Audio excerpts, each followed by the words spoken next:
예, 저희는 계속해서 지금 며칠 동안 38년 된 병자의 치유 사건, 요한복음의 7가지 기적의 역사를 쓰고 있는데 이게 세 번째 기적인데 38년 된 병자 치유 사건과 관련된 말씀을 나누고 있습니다.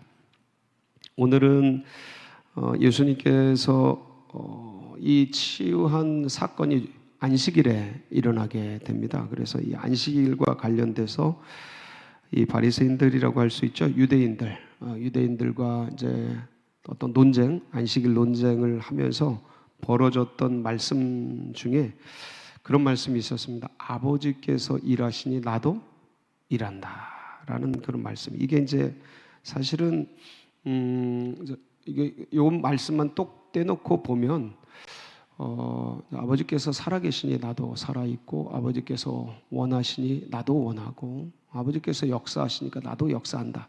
여러 가지 이제 생각을 할 수 있는 그런 말씀인데, 사실은 이 말씀은 그런 말씀이면서도 동시에 안식일과 관련돼서 하신 말씀이라고 보시면 되겠습니다.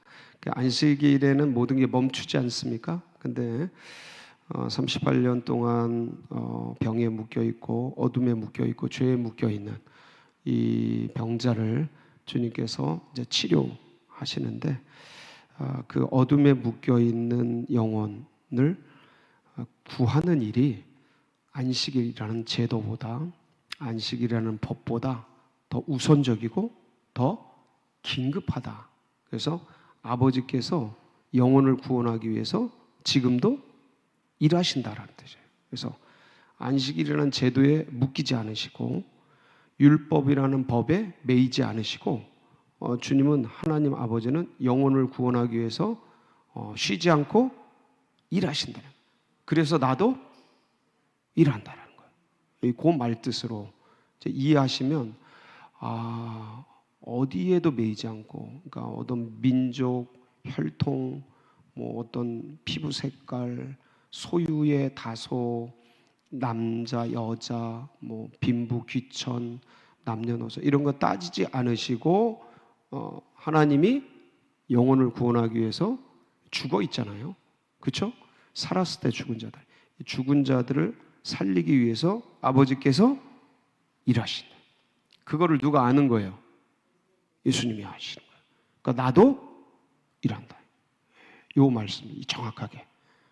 그런데 이제 이것을 이제 우리에게 적용시켜서 주님께서 일하시니 나도 일하나, 주님이 열심히 사랑하시니 나도 사랑하자, 이렇게 적용해도 무방한 거죠. 이제 그렇게 생각하시면 되겠습니다. 그런데 이제 여기 이 말씀 속에서 이제 우리가 집중해서 좀 봐야 될 말씀이 있는데, 그건 뭐냐면 보라, 네가 나았으니 더 심한 것이 생기지 않게 다시는 죄를 범하지 말라. 이 병자에게 하신 말씀이고요. 이 병자가 38년째 병을 앓고 있는데, 이 병이 뭐 때문에 생겼다는 것을 알 수 있는 말씀이냐면 죄 때문에 이제 생겼다라는 것을 알 수 있습니다. 그러니까 아마도, 그래서 이 연세가 어떻게 되셨는지는 잘 모르겠는데 38년 동안 앓았으면은 굉장히 젊을 때 걸리지 않았을까 싶어요. 그러니까 젊을 때 이렇게 누워서 불치병이 걸릴 정도가 됐으면 굉장히 막 살았던 것 같아요. 그렇잖아요? 굉장히 막 살았을 거다. 젊은이는 웬만해서는 아무리 좀 허랑방탕해도 병이 그렇게 쉽게 걸리지 않습니다. 40대 이후나 지나면 이제 꺾이니까 뭐 이렇게 그 젊을 때 했던 것들이 쌓여서 이제 40대부터는 병으로 나와요. 병으로 나옵니다. 막을 수가 없어요. 이거는 이미 몸 안에 축적되어 있는 거라 막을 수가 없는데, 근데 38년째 병을 앓았으면 거의 40년 정도 되는 세월 아니에요? 그러면 이분이 얼마나 이제 연세가 들었는지 모르겠는데 최소한 20, 30대라고 생각할 수 있는데, 아무리 빨리 잡아도 그러면은 그때 병이 걸릴 확률은 그렇게 많지는 않거든요. 그러니까 막 사는 거죠. 되는 대로 인생이 뭐 있어 그러면서 막 산 거예요. 그러니까 이제 그게 하나님 앞에 죄죠. 하나님을 섬기지 않고 향락과 쾌락과 일락을 인생의 전부인 줄 알고 삶을 쏟아붓고 사는 것, 그게 죄죠. 그래서 이제 주님께서 다시 뭘 범하지 말라? 죄를 범. 이 죄라는 게 뭐냐면 결국 나를 위해 사는 게 죄예요. 하나님이 있는 것도 모르고, 뭐 머리로는 알았을지 모르겠어요. 유대인이니까 모를 리는 없고, 하나님이 있다는 건 알겠지만 믿지 않는 거죠. 믿는다는 건 뭐냐면 그분이 나의 주인이라는 걸 아는 거예요. 그분의 뜻대로 사는 거죠. 내 뜻대로가 아니고. 이렇게 안 산 거예요. 내 몸이 원하는 대로, 내 마음이 원하는 대로, 내 경험과 내 생각이 원하는 대로 산 거죠. 그러니까 내 인생의 주인은 누구예요? 나죠. 그게 죄예요. 왜냐면 그게 아니거든. 여러분, 우리 인생의 주인이 진짜 납니까? 그럼 내 마음대로 살 수 있죠. 내 몸도 내 마음대로 할 수 있죠. 근데 내 마음대로 돼요? 안 돼요. 안 돼. 안 된다니까. 그게 40쯤 되면 다 알아요, 이제. 그것도 모른다. 그때 됐는데도 모른다. 참, 철 들어야, 철이 들어야지. 인생이. 그 나중에 후회해요. 진짜 후회해요. 40쯤 돼서라도 깨달으면 그래도 기회가 있잖아요. 나머지 인생을 주를 위해 살 수 있는 기회가 있잖아요. 근데 뒤늦게 막 그 십자가 오른편에서 죽어가면서 병상에서 그때 아니 그렇게라도 구원 받으면 감사한데 근데 그렇게 주를 위해 산 시간이 뭐가 있어요? 그죠? 그러면 이제 그게 쓰디쓴 구원이 되는 거예요. 부끄러운 구원이. 그러니까 비참해지는 거죠. 근데 이 젊을 때 이렇게 좀 어쨌든 구원 받아서 하나님 영광 위에 일해야 되는데 이분은 그렇게 삶을 살아온 거예요. 자기를 위해서 만큼. 그러니까 다시 그렇게 살지 말아라는 거예요. 왜 글로 돌아가려고 그러냐?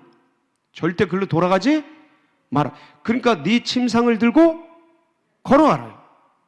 지난 것을 싹 쓸어서 자취를 지어버리고. 그러니까 이 38년 된 병자에게 이 침상은 자기가 누웠던 침상은 어떤 면에서 그걸 들고 가는 행위는 세례예요. 세례. 지난 것들을 씻어버려라. 지워버려. 흔적을 없애라. 언어도 생각도 행동도 사고나 의식도 싹 던져버리고 누굴 중심으로? 주님을 중심으로 하나님을 모시면서 그렇게 주님 나라를 위해서 살아가는 인생이 되라. 이게 제 세례거든요. 옛 것은 죽어버리고 치워버리고 없애버리고 물에 잠궈버리고 일어나잖아요. 원래 이게 촥 들어갔다가 일어나잖아요. 이렇게 새롭게 된 자아가 주님을 위해 하나님 나라를 위해 살아가는 인생이 되어라. 다시는 죄를 범하지 말아라. 이제 하고 알려주죠. 그러니까 이 사람 예수님이 나를 고쳐주셨고. 보면 15절에 보면 15절 한번 볼까요? 참 재밌는 말씀이 있어요. 시작. 그 사람이 유대인에게 자기를 고친 이는 예수라. 그러면 이 사람은요 38년 된 병자는 자기를 고칠 때 이 고쳐주는 분이 예수인 걸 알았어요? 몰랐어요? 몰랐죠. 그런데도 뭐가 일어나요? 치유가 일어나요. 예수님인지 모르면 그분이 예수님인지 모르면 그 예수님이 구주시라는 거를 알겠어요? 모르겠어요? 당연히 모르죠. 메시아인 걸 알겠어요? 모르겠어요? 당연히 모르죠. 예수신 줄도 모르는데 이분이 메시아이신 줄 모르죠. 아무것도. 근데 누워있는 영혼을 그냥 이렇게 고쳐주시잖아요. 네 자리를 들고 걸어가라 하고 고쳐주시는데 그래서 몰라도 하나님은 은혜를 베푸시더라. 아멘. 몰라도 생명 주셨지. 모르는데 내 마음대로 막 사는데도 다 허용해 주시지. 내가 세계 최고이고 내가 우주 최고고 내가 뭐 하나님보다 내가 더 높고 막 내 인생 내 마음대로 막 사는데 그래도 다 받아주시더라. 그게 은혜 아닙니까? 마치 부모님 같죠. 부모님. 엄마 한 게 뭐 있어? 아빠 한 게 뭐야? 내가 최고야. 애들이 사춘기 애들 막 그러잖아요. 그런데 그거 부모님이 속 끓이면서 다 받아주시잖아요. 받아주세요. 사람이 그래. 사람 하나님 앞에 하나님이 어딨어? 내가 인생의 최고지. 그래서 다 받아주셔요. 햇빛 주시고 공기 주시고. 공기 없으면 어떻게 되는지 알죠? 폐가 망가지면 숨을 쉬고도 싶어도 숨을 못 쉬어요. 아무리 뭐 팔뚝에 근육이 있고 뭐가 있고 다 필요 없어요. 폐가 망가지면 숨을 못 쉬어. 다 나무, 산소 이거 누가 줘요? 나무들 누가 주셨어요? 하나님이 다 지으셔서 이 찬란한 것들을 다 그냥 거저 주시는데 모르고 그냥 사는데 그래도 다 받아주시고 너무 크신 은혜가 아니겠습니까? 그렇죠? 자, 그래서 이렇게 영혼을 고쳐주시는데 이게 안식일 날 일어났어요. 안식일 날, 자 16절 한번 볼게요. 16절 시작. 그러므로 안식일에 이러한 일을 행하신다 하여 예수를 박해하게. 자, 이제 막 네가 안식일에 병 고쳐, 네가 왜 다른 날 허구한 날 많은데 왜 안식일에 고쳐? 안식일에 고친 건 긴급성, 긴박성에 대해서 말씀한 거, 어떤 것보다 우선성에 대해서 얘기하는 거예요. 유대인들은 안식일에 잡혀 있고 율법에 잡혀 있어. 그게 아니다. 사람이 먼저다. 영혼이 먼저다. 영혼이 가장 우선적인 거다. 이 얘기 하시는 거예요, 주님이. 그래서 이제 근데 안식일에 제도에 묶여 있는 유대인들은 그냥 예수님을 막 핍박하는 거예요. 하나님의 뜻을 모르고 막 핍박하는, 제도를 지키기 위해서. 여러분, 제도가 소중하지 않은 건 아니에요. 제도가 중요해요. 이런 주일 제도, 예배 제도, 예배 절차, 형식, 이 그릇이 없이는 본질이 담기지 않습니다. 그래서 그릇이 소용없다 이렇게 말하는 사람들은 하나는 알고 둘은 모르는 사람들이에요. 반드시 형식, 이 세상의 규칙 중요해요. 근데 그거보다 더 중요한 게 있어요. 그게 본질이에요. 뜻, 하나님의 뜻. 근데 이 형식을 지키려다가 본질을 잃어버린 거야. 예를 들어서 양동이에 물을 버리다가 뭐까지 버리는 거예요? 애기까지 버리는 거예요. 애기를 씻다가 물을 버리는데 애기까지 버려버리는 거예요. 지금 뭐 때문에 물을 가지고 있는데, 애기 씻기려고 가지고 있는데 애기를 버려버리는. 그러니까 이 유대인들이 행한 가장 치명적인 실수가 뭐냐면, 형식은 잘 지켰어, 말씀은 잘 보존했어, 율법은 잘 이렇게 가지고 왔어요. 형식은. 근데 이 율법에 담긴, 이 제도에 담긴, 이 성전에 담긴, 안식일에 담긴 본질이 뭐냐면 사람 사랑하라는 거예요. 하나님 사랑하는 사람은 누굴 사랑한다? 사람 사랑한다 이거예요. 그걸 놓친 거예요. 그래서 이 제도를 가지고 사람을 얽어매는 거죠. 이게 한 끗 차이, 아주 미세한 차이인데 거기에 빠져버린 거예요. 오류에. 이 인간은 이렇게도 빠지고 너무 우측으로 가도 빠져버리고 좌측으로 가도 빠져버려요. 그래서 오직 이 십자가 좁은 길 예수 그리스도를 따라가야 돼. 이 의식을 지키기가 얼마나 어려운지 몰라요. 여러분, 남이 아니야. 우리도 기독교도 이 가지고 있는 기득권을 계속 누리고 그거를 내 것으로 삼고 그러면 어느 순간 독재한다니까. 그게 중세 아니에요? 어느 순간 우경화돼요. 좌경화만 나쁜 게 아니에요. 우경화도 나쁜 겁니다. 하나님 앞에서. 그래서 이게 이 가운데를 탁 좁은 길을, 그러니까 저도 여러분도 늘 긴장해야 되는 게, 주님의 이 뜻을 놓칠까 봐 늘 주님께 묻고 듣고 순종해 가는 우리 모두가 되길 축복합니다. 그래서 다른 게 아니에요. 주님의 뜻이 중요해요. 그러니까 우리는 있다가 없어지는 존재잖아요. 그러니까 우리 걸 지키기 위해서 제도를, 교회를, 법을, 말씀을 그렇게 이용하는 게 아니고 주님을 위해서 우리 생을 쓰다 가는 거예요. 우리 생을 이용하다 가는 거예요. 그러니까 우린 잠깐 있다 사라지는 존재고, 영원한 건 뭐예요? 말씀이고 주님이시니까 그분의 뜻을 자꾸 찾아야 돼. 이게 뜻 찾는 게 쉬워요? 그러니까 DTS도 하고 뭐도 하고 안 보이거든. 인간은 욕심과 이 자아의 교만과 오만과 그동안에 쌓아진 이 사회적인 어떤 경험과 이런 것들을 가지고 뭔가를 결정하고 뭔가를 하려고 하는 의식이 자꾸 작동하지, 그걸 다 치우고 주님의 순수한 마음으로 주님을 뜻을 찾으려고 하는, 이거를 하려고 하는 게 에너지가 많이 드니까 잘 안 하려고 그래. 그냥 하던 걸 하려고 그러지 그걸 자꾸 찾으려고 하지 않아요. 그래서 이런 자리가 필요한 거예요. 자꾸 나와서 내 죄를 씻고 내 생각을 씻어내고 내가 뭐 한 50년, 60년 살았다고 또 내가 뭐 안 것 같고 그래서 이 아는 것 좀 치워내고 내가 좀 경험이 쌓였다 그래서 이 경험으로 뭘 하려고 하는 이 인간적 경향성 내려놓고 자꾸 새로운 마음으로 어린아이처럼 주님의 뜻을 찾으려고 하는 몸부림이 이런 자리인 거예요. 이거 없으면 이게 우리를 살리는 거지. 이거 없으면 우리도 똑같아져요. 우리도 유대인처럼 돼요. 우리도 똑같아져요. 항상 겸비하게 이런 자리를 찾으셔야 돼요. 이게 우리가 사는 길이야. 이게 기독교가 사는 길이야. 이게 한국교회가 사는 길. 우리 서울제일교회가 사는 길이에요. 이게 주를 위한 것 같죠? 우리를 위한 거예요. 네, 우리를 위한 거예요. 그래서 이제 예수를 막 안식일에 했다고 박해. 근데 거기다가 주님께서, 예수님께서 기름을 부어. 이제 이 유대인들이 네 안식일을 어겨? 막 박해하는데 거기다 주님이 기름을 부어. 그 기름을 붓는 게 무슨 사건이에요? 내 아버지께서 일하시니 나도 일한다. 참나. 예, 17절. 야, 이런 거 한번 읽어줘야지. 시작. 예수께서 그들에게 이르시되 내 아버지께서 이제까지 일하시니 나도 일한다 하십니다. 그러니까 18절에 유대인들이 이제 열받은 거죠. 시작.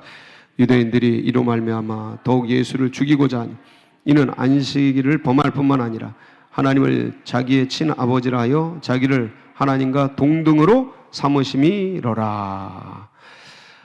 이 얘기까지만 안 하셨어도 이 핍박과 환란이 하여간 주님 너무 하여간 예수님은 우리의 상상을 초월해요. 상상을 초월하는데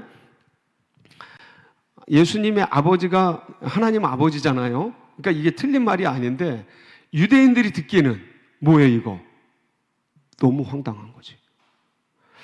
근데 곰곰이 생각해 보세요. 예수님의 아버지는 하나님이셔요. 자, 그럼 우리 아버지는 누구셔요? 아멘? 왜요? 여러분 왜요? 믿으니까? 믿으니까? 그게 아니에요. 진짜로 하나님이 우리를 낳았어요. 아멘? 요한복음 1장 12절, 14절, 13절, 14절까지 볼게요. 시작. 영접하는 자, 곧 그 이름을 믿는 자들은 하나님의 자녀가 되는 권세를 주셨으니 이는 혈통으로나 육정으로나 사람의 뜻으로 나지 아니하고 오직 하나님께로부터 난 자들이니라.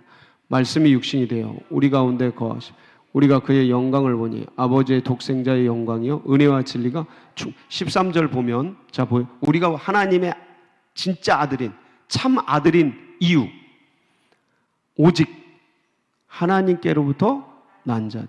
누가 낳으셨다고요? 하나님이다. 뭐로요? 성령으로. 우리를 죽은 영을 부활시켜서 낳아주신 거예요. 아멘? 그러니까 육신의 친아버지는 누구예요? 우리 아버지, 어머니. 육신의 친아버지는 아버지, 어머니시죠. 예수님의 육신의 아버지, 어머니는 누구세요? 마리아, 요셉. 그렇죠? 근데 영의 친아버지는 누구세요? 하나님이시죠. 성령으로 잉태돼서 성령으로 낳았다고 돼 있어요. 마태복음 1장에 보면. 그러니까 우리의 영을 낳아주신 분은 누구예요? 하나님이시죠. 아멘? 이런 거 참, 이게 믿음의 가상적으로 그냥 이렇게 말이 돼 있으니까, 그냥 믿자. 이게 아니에요. 처음엔 그렇게 시작하는 거죠. 말씀이 이렇게 돼 있으니까 그걸 믿자. 이게 아니고, 진짜로 물리적으로, 그러니까 영이죠. 이 물리적으로 진짜 주님이 낳아주셨네. 어디 속에서? 영 속에서. 그러니까 하나님 아버지가 우리의 친아버지시네. 요렇게 해서 유대인들이 예수가 이단이고 예수가 신성 모독이고 공격한 거예요.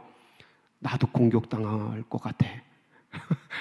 예, 근데 이 논리는 틀린 논리가 아닙니다. 왜냐하면 예수께 일어난 그대로의 사건이 누구에게 일어난 거예요? 우리에게 일어난 거예요. 그리고 예수님이 부활의 첫 열매로 그대로 부활하셨듯이 우리 몸도 나중에 누구처럼? 예수처럼 부활합니다. 그 예수님을 오늘도 굳게 붙들고 승리하는 복된 날이 되시길 축복합니다. 같이 기도하시겠습니다. 예, 참 감사하죠. 예, 주님께서 38년 된 병자 같은 우리를 만나주시고 치료해주시고 구원해주시고 그렇게 긴박하게 우선적으로 일해주셔서 영의 구원을 받고 주님을 따라가는 인생 되게 하셨으니, 그래서 오늘도 이 믿음을 가지고 우리 연약한 환우들, 고난받는 분들, 연로하신 분들, 또 정말 새롭게 예수님 믿는 예비된 영혼들, 태신자들, 장결자들, 그리고 둔촌동 시대 활짝 열리고, 여러분 각자의 기도 제목 붙들고 우리 주여 부르짖고 기도하며 나갑니다. 부르짖습니다. 주여, 주여, 주여.